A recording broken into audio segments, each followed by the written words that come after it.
akwai layi ga layi nan duk wanda ya ketare za mu sa security ɗaya a can layi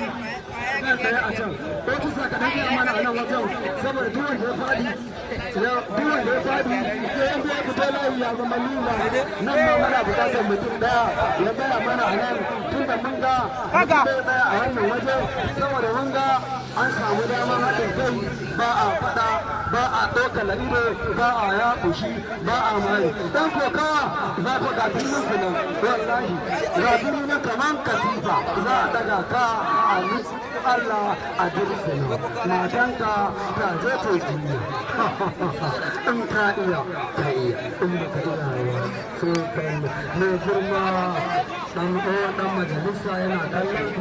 yana ganin da mazanku da manya-manyan gari sun zance wannan fili muna muku barka da zuwa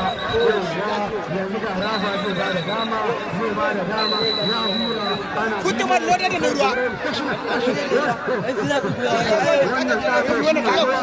yana baka da kai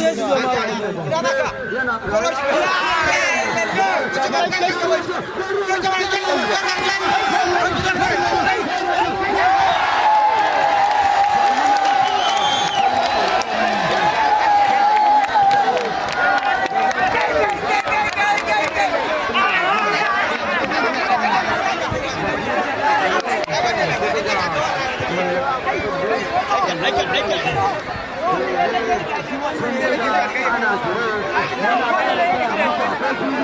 yana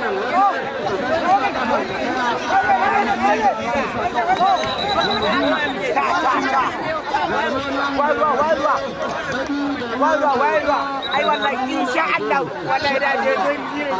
Allah shi aiwa kai saka mun kuwa wannan abu ne sai Allah ta kuwa saka mun kuwa me dogon wando ya fara